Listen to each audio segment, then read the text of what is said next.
తెలంగాణ రాజకీయాల్లో సంచలనం నమోదైందా? ఈ అంశానికి సంబంధించిన బ్రేకింగ్ న్యూస్ చూస్తున్నారు. కేబినెట్ మీటింగ్ లో ఈ ఫార్ములా కార్ కేటీఆర్ అంశం ప్రస్తావనకు వచ్చినట్టుగా తెలుస్తోంది.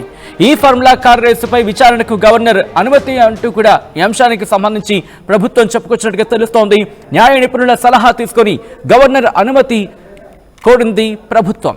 ఈ నేపథ్యంలో సీఎస్ ద్వారా ఏసీబీకి లేఖ పంపుతామంటూ చెప్పుకొస్తోంది. రేపో మాపో కేటీఆర్ ను అరెస్ట్ చేస్తామంటున్నారు మంత్రి పొంగులేటి శ్రీనివాసరెడ్డి. దానికి సంబంధించిన బ్రేకింగ్ న్యూస్ చూస్తున్నారు. కేటీఆర్ పై కేసు నమోదైందా?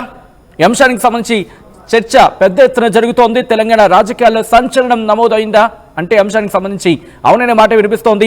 కేబినెట్ మీటింగ్ లో ఈ ఫార్ములా కార్ కేటీఆర్ అంశం ప్రస్తావనకు వచ్చినట్టుగా తెలుస్తోంది. ఈ ఫార్ములా కార్ రేసుపై విచారణకు గవర్నర్ అనుమతి ఇచ్చారంటూ కూడా చర్చ జోరందుకుంటోంది. న్యాయ నిపుణుల సలహా తీసుకుని గవర్నర్ అనుమతి అంటూ కూడా చర్చ జరుగుతోంది. ఇక సీఎస్ ద్వారా ఏసీబీకి లేఖ పంపుతా ఉంటోంది ప్రభుత్వం. రేపో మాపో కేటీఆర్ ని అరెస్ట్ చేస్తామంటున్నారు మంత్రి పొంగులేటి శ్రీనివాసరెడ్డి.